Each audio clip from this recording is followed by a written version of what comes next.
Hi, today I'm on the outskirts of Peterhead and the plan is to do a stealthy bivvy camp at an abandoned Georgian mansion house, and today I'm going in on my bike. So I'll show you how I'm set up.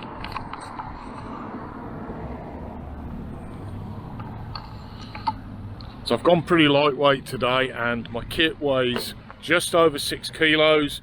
And I've got some water on top of that, so the whole weight's about 8 kilos, so I'm pretty light.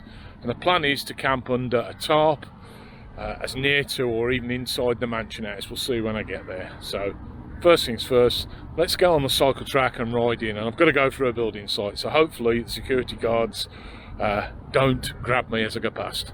So here we go.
Well, that's me here, and I've had a look around, and I think the best place is where I park my bike. So between a tree over here and this tree behind me, and I'm just, I don't know if you can see it behind, there you go, just in front of the mansion house. Now I've had a look around, and because of the wind direction, this seems to be the best spot. I'm not going to be able to camp in the mansion house because they put a big iron fence all the way around it, which to me seems a little bit like locking the stable after the horse has bolted, as the fact that it's pretty much burnt out now, but I'll tell you more about that later. But I think before I set up, because I'm going to leave it until it goes a little bit darker, because there's definitely evidence of people having camped here before, but also there's a lot of evidence of dog walkers, because they pick up their poo but they don't appear to take the bags away with them. So there's lots of doggy poo bags around, which, yeah, it balls my head a bit, that. But anyway, we'll go for a walk and I'll show you the abandoned mansion house, the walled gardens, the other buildings, and then we'll come back and I'll start setting up camp.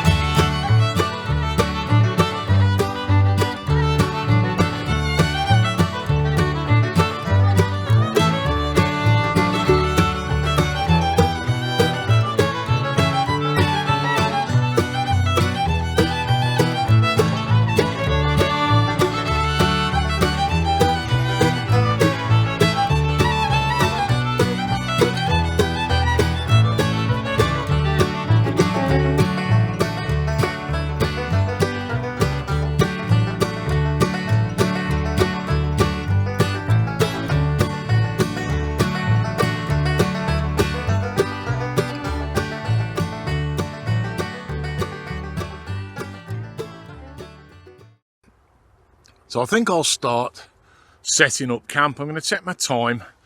It's about 4 o'clock now, and last night was the spring equinox, so it means it'll be getting dark at about 7 o'clock-ish. It gives me about 3 hours of proper daylight to get set up. And yeah, I know it said back there CCTV cameras and security blah blah, but I've not actually seen any, and I'm not planning on going in any of the abandoned buildings. I'm just going to camp in the open ground here. I've not crossed any fences, gone over any lock gates or anything, so I think I'm firmly within the Land Reform Act right to roam. I don't think I'm doing any illegal things, so I'm going to just take my time, set up camp. Ooh, the ground's very bumpy here. I've seen a couple of sawn off logs, which I think I'm going to use as a seat and a table, so that should make camp a little bit more comfortable, and we'll see if I can remember how to set a bivvy up. So let's go and do that.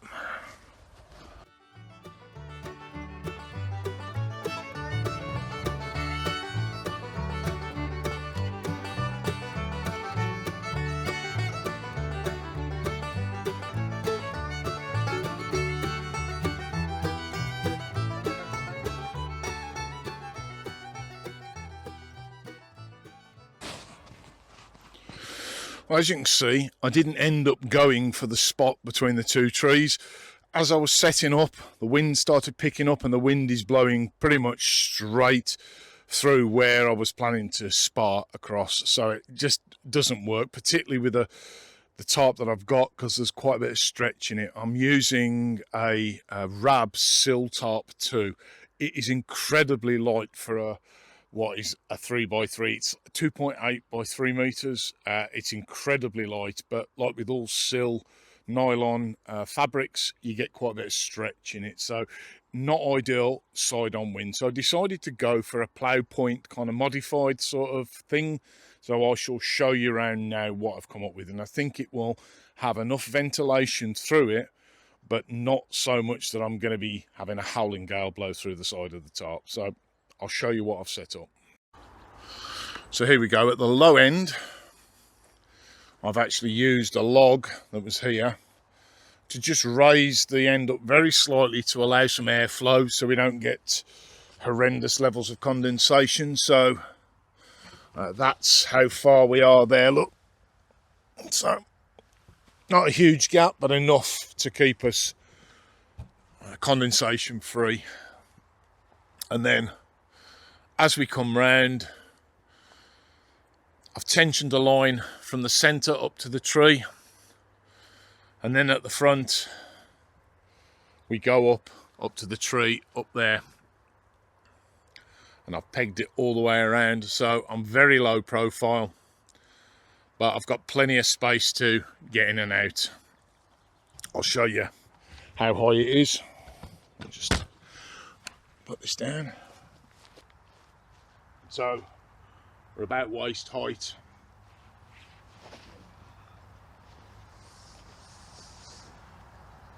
So lying down,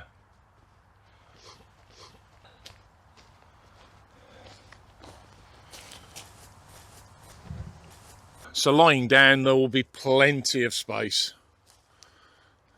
So as you can see, pretty darn stealthy, and I think what I'm going to do, I'll walk over to the track and we'll see how visible we are from the track. So that's me stood by the track, and yes, obviously I'm in the gap between the trees, so you can definitely see it, but it's a very low profile ridge line, and well, we'll be dark in about an hour, so hopefully I won't have any problems. And as long as the wind stays in the direction it's coming from now, which I believe it's going to, I should be all right. If it swings 180 degrees, well, we may have to repitch in the night, but I'll cross that bridge if it ever arrives. So I think now it's time to get some food on. So before I get some food on, it's probably time to tell you a little bit of the history about this place. This place behind me, Sanford Lodge. So here we go, the history bit. In the mid-1700s, the Gordon family, who were at the time were the Earls of Aberdeen, acquired the lands of Bodham, which included the land around Sanford Bay. Now in around 1800, Bailey Robert Robertson, who was the Baron Bailey of Peterhead, the chairman of the trustee of Peterhead Harbour and the Justice of Peace for Aberdeenshire, purchased the estates of Bodham and Sanford, and around that time decided to build the mansion and the extensive walled gardens. In 1839, the house and estates were sold back to the Gordon family to the 4th Earl of Aberdeen, George Gordon Hamilton, and we've mentioned him before in my videos. He was mentioned in the Byron Castle and the Island Camp, which I did a bit further down the coast. In 1840, the Earl of Aberdeen leased the house to the newly appointed Sheriff Substitute for Aberdeenshire, James Skelton of Edinburgh. Now in 1865, the Earl of Aberdeen sold the estate to the civil engineer and contractor William Ayton of Glasgow. Now, he was the original contractor for the construction of the Suez Canal, and he was also involved in 1865 in the survey of the Great Pyramid of Giza. He died in the house in February 1893, being quoted as upwards of 70 years of age. Now, probably the estate's most famous or infamous owner was James Sutherland. In the early 1900s, he ran his great transport business in Peterhead from the property. He was a self-made millionaire who, in later life, became involved in one of the more bizarre attempted murder trials of the 20th century in Scotland. On the 7th of August 1939, 4 directors of the hauling firm James Sutherland Limited sat around a table in the Victoria stables. Board chairman George Bernie Anderson was complaining about the management of the firm's 100-odd buses and vans and of its 200 employees. The meeting got more and more heated. Suddenly, a revolver shot rang out, then a second. A company clerk ran out of the building shouting, "Something terrible has happened." The board secretary, William McIntosh, had been shot in the head, and the director, Mr. MacDougall Gordon, senior magistrate at Peterhead, had also been shot in the leg. It seems James Sutherland was spared the bullet, but Bernie Anderson was tried and found guilty of attempted murder and ended up in prison. The shooting was reported internationally in Time magazine on August the 21st, 1939. In 1978, the gas-fired Peterhead power station was built adjacent to the property. The last people to live in the big house were Jim and Doreen Miller. They lived here from 1989 to 2007, when they were forced into a deal to sell the house and the surrounding land to Scottish and Southern Energy to make way for the proposed carbon capture scheme at Peterhead Power Station. Now, the Category B listed building conveniently caught fire and was gutted in the early hours of the 8th of August 2015. And since the fire, a delist application was submitted to Historic Environment Scotland by Scottish and Southern Energy to allow them to be more flexible on the care of the building, which they now deem to be unsafe. Now, the outcome of the delisting application is currently unknown, but it seems that the lodge may not be around for much longer. Now the carbon capture scheme project is now back on the books, and Scottish Southern Energy really want to knock the place down. Well, I hope you found that interesting. Yeah, it's a bit of a sad story, and I thought I'd better camp here because I'm not sure how much longer the ruin is going to be here. But now it's time to tidy up camp a little bit, get my bedding in, and get some food on the go. So first things first, there's quite a bit of litter around here from people who've camped here before me, and I don't want anyone turning up thinking this is my rubbish.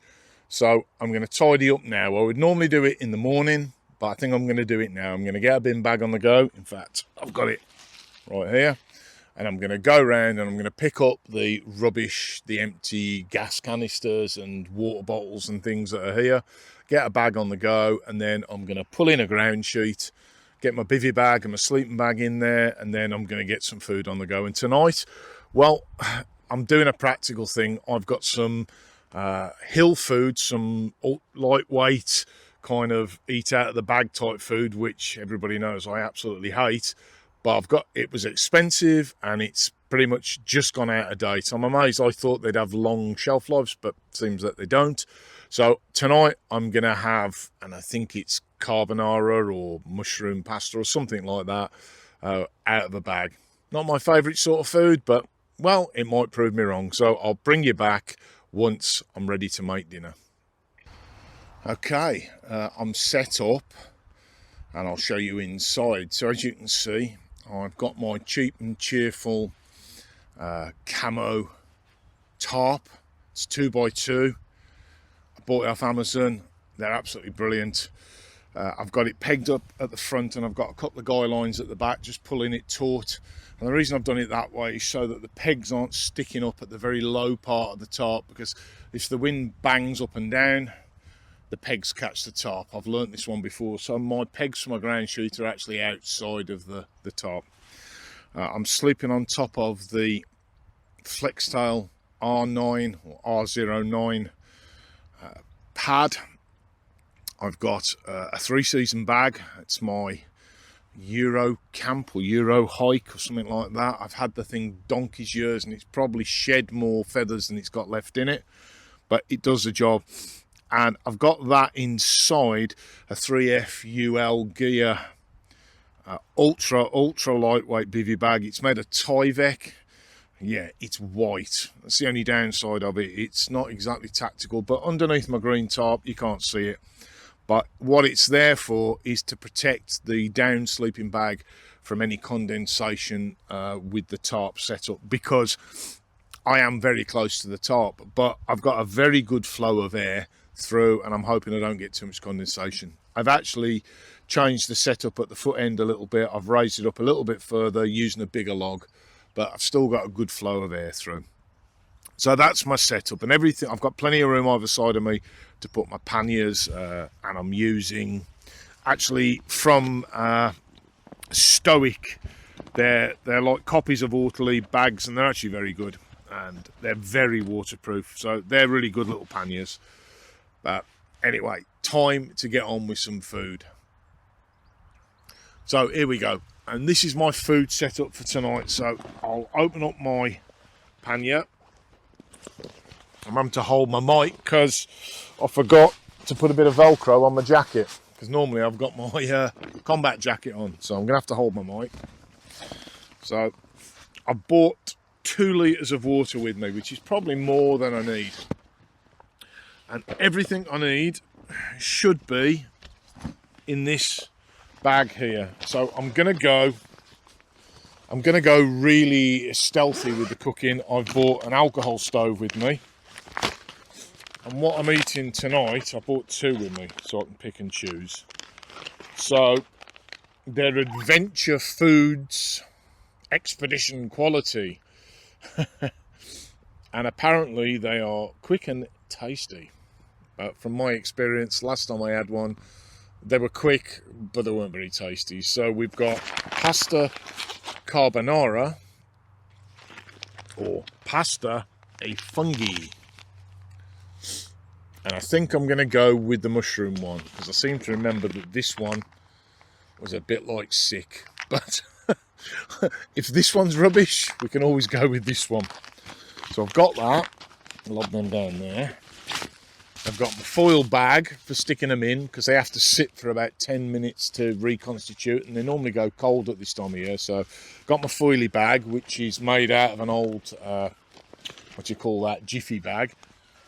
And I'm using, hang on a minute, so I've got my Toke's pot, a Toke's titanium pot, a little bottle of fuel, and I'm using bioethanol. I've got a little screen, and I'm using, hang on, a homemade stove. Yeah, juggling the mic's not working. Hang on a minute. So,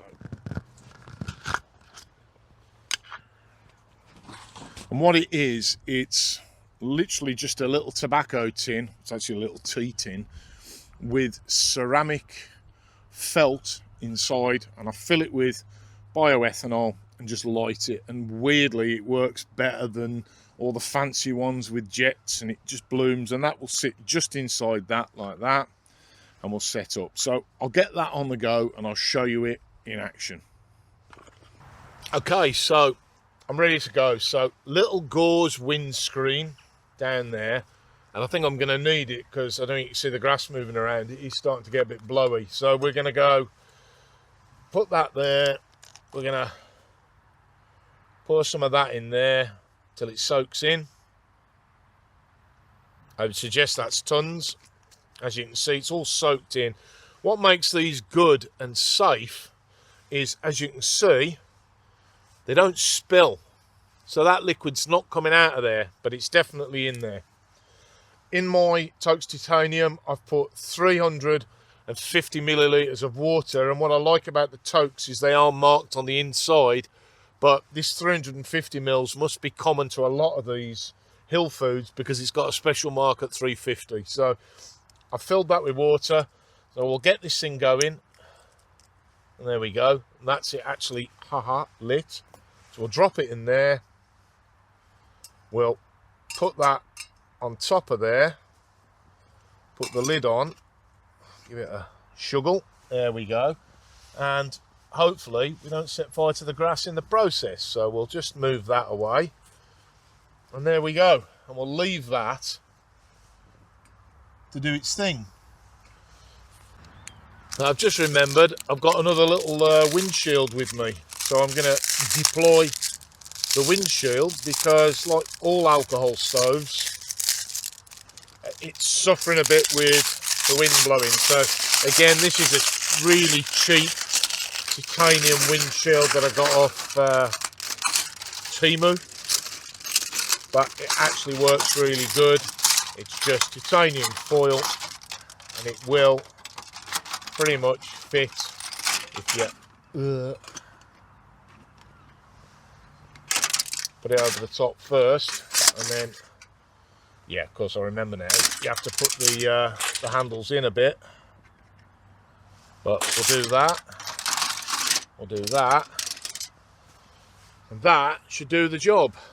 So once we're done, I'll just hoik that off, pull the handles out, just remembering that they are a bit on the warm side. So in fact, I'll do it the other way up, so it's got a bit of air around it.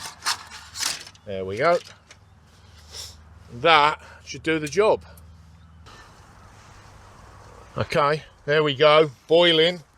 So now I've got to watch I don't burn my fingers. So we'll get rid of that, and I'll put my finger on the top and I'll pull them out the way, and importantly I'll get a cloth to lift them off. Now we'll leave that burning for now. We'll get this in here doing its thing, because the hotter the better.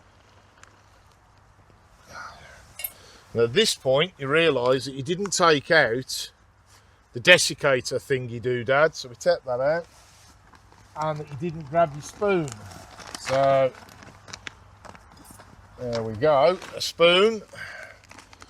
Give that delightful looking meal a stir.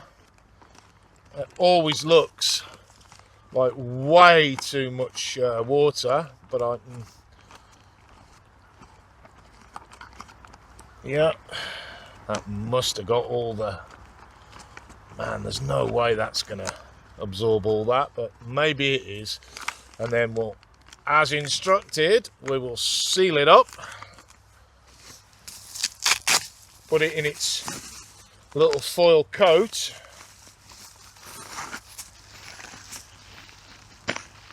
and stick it over there for 10 minutes. And I think what I'm going to do with this is I'm going to put some more water on and have a brew. Shall I have a brew? No, I won't. I'm going to have a can of pop with that. So we'll take that off there and we'll go put that on there like that. And that's that out. There we go. Put the lid back on.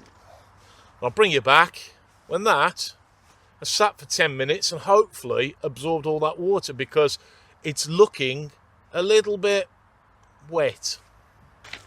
So time has come. We best have a look how this has turned out. Now I did open it up and give it a bit of a stir up at 5 minutes, and yeah, it didn't look promising, but hey, it's what I've got for dinner tonight. And I haven't even got a can of emergency deluxe rice pudding because I was going lightweight today and it was a bit too heavy. So here we go. Let's see what we've got. Wow, oh wow. Yes, that smells very oniony, but hey, but it has pretty much absorbed all the water. There's a kind of juice at the bottom, but wow, I'm actually quite surprised. I didn't think that was going to absorb even half that water, because it seemed like a lot of water. So I'll take my spoon out and I'll see if I can hold it up. There we go.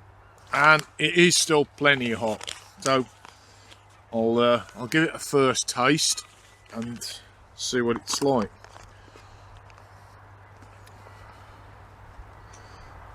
There we go.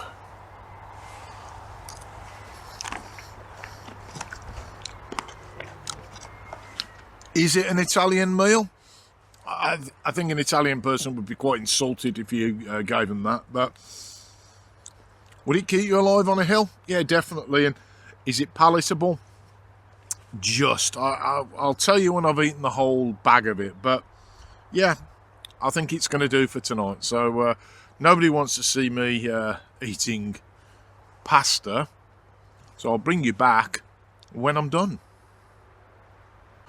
Well, we are done, and well, what do I think of Adventure Foods pasta di fungi? Yeah, well, first let me qualify something. Although in my recent videos I don't tend to eat this sort of dehydrated food, I have I've done a lot of long distance and mountain walking over the years, and I've eaten quite a lot of these eat out of the bag meals. I've never had Adventure Foods one before, and I particularly have not eaten this one before. Now, the ingredients say that 3%, I think it's 3%. Yeah, 3% of the contents are onion. I would suggest that they contribute 100% to the taste. This is very, very oniony tasting and not very nice. Now, what is it? Well, it is 600 calories of fuel, and if you were up on the hills and you needed to survive, this would do the job. Would you look forward to eating it at the end of the day? I certainly wouldn't. And would I give it to somebody who I liked? Not a chance in hell. So I won't be buying this again. I didn't like it. It tasted unpleasant, but it did cook through and it did absorb the water. So the actual instructions on how to make it are correct. It was the correct amount of water. It did absorb it all, and I was quite surprised at that, because the pasta looked very small, and when I put the water in, it looked like there was an awful lot of water, and it did absorb it all, and it did expand. But the other ingredients, the cheese powder, the bell pepper and the onion, no, didn't make a nice flavour. They were overpowered by the onion, but with a weird fake cheese background taste. So yeah, that's my on the ground review of this. I wouldn't touch it with a barge pole. So I'm now going to drink my pop and see if I can get the taste of this out of my mouth and chill out and wait for the stars to come out. So hopefully when the stars come out, you'll be able to see some of the sky with me. So I'll bring you back when it gets dark. Okay, it's pitch black. It's been dark for quite a while now, and typically, because I mentioned star photography, the sky is completely covered in cloud. It's absolutely amazing, because we've had super clear nights for a week now, and tonight is the night I come out to do star photography, fully cloudy. So I think what I'm going to do is I'm going to get into my Bivi and get my head down, and I may stick my head out at maybe 2 o'clock in the morning and see if it's cleared. If it has, you'll be seeing some starry pictures in a minute. If not, I'll see you all in the morning. So we'll see you in the morning, folks. Well, our first discovery is this is the first time I've used this combination of kit together, and the Tyvek Bivi bag, which has worked fantastically in the past, does not like laying on top of my sleeping pad. This flex tail has got quite a smooth surface on it, and the smooth surface of the Tyvek bag, I cannot stay on the mat. It's like I keep shooting off it, sliding off it, so I've had to ditch it, and I'm just in my sleeping bag. If it gets wet in the night, I've got a little half what do you call it, tarp in that bag there. I use it when I'm hammock camping to put underneath my hammock, so if it gets wet in the night and I think my bag might get wet, I'll just stick it over the foot of the bag. But to be honest with you, I'm not that worried. So that was a complete fail, but you don't find these things out until you try them. It is a fantastically light bivvy bag, but it would appear it's got limitations. I don't think it would have happened if I'd used my British Army issue bivvy bag, but that's about 6 or 7 times the weight of the Tyvek one. So if you're going ultralight, an Army bivvy bag's no good. But anyway, it is most definitely bedtime now, so I will switch the camera off and I will see you in the morning, unless something else happens in the night, and if it does, I'll remember to switch the camera on. So hopefully it'll be an event-less night, and I will get some kip and I'll see you in the morning. So ta-ra, see you in the morning. Well, good morning everybody. It's just before 6 o'clock and the sun's coming up. It's time to get up, get a brew on, and then get packed and get out of here. Pretty good night, comfy enough. Got some rain at 3 o'clock in the morning, but no, it didn't come into the bivvy. Kept me nice and dry, and on all slept pretty well. So good night. So I'm going to get up now and get packed. So I'll see you when I've cleared this all away. Well, that's me pretty much packed up. I've still got to make up the shelter. I've got a brew on down there. I thought I'd show you my shelters, how it fared in the night. So, didn't do too bad, but it could have done with being a bit steeper. I've got a bit of water gathered down there. So yeah, the pitch could have been a bit steeper. As it got wet in the night, it sagged and the wind swung round. So the wind was coming from that direction in the end, and it was pushing it down. But nevertheless, it kept me dry, and the middle guy line up to the tree did a really good job of stopping it sagging onto me. So wasn't the perfect pitch, but I got no condensation. I was right about the airflow, but I could have done with maybe having it a bit steeper. I think in hindsight, I just used the tabs at the end of the tarp, and actually it would have been a bit better. It would have held its shape better if I'd have actually used a solid ridge line underneath like I normally do. But all in all, for a quick pitch, it turned out pretty good. So I think I'm going to get myself a brew and I'll get the rest of the packing done. Well, that's me all packed up. I've got myself a cup of tea. My bike's packed, as you can see.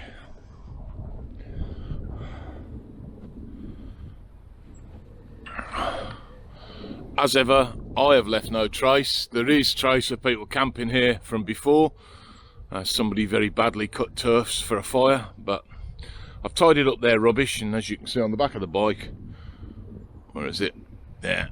I have a big bin bag full of other people's rubbish, so I shall take that out and drop it off at the first bin on the way home. So I'm going to get my brew and then get on the road. Now, if you like this video, give me a thumbs up, leave a comment, and if you're not already subscribed, it would help a wee channel like mine to grow. So until the next one, I'll say ta-da. Ta-da.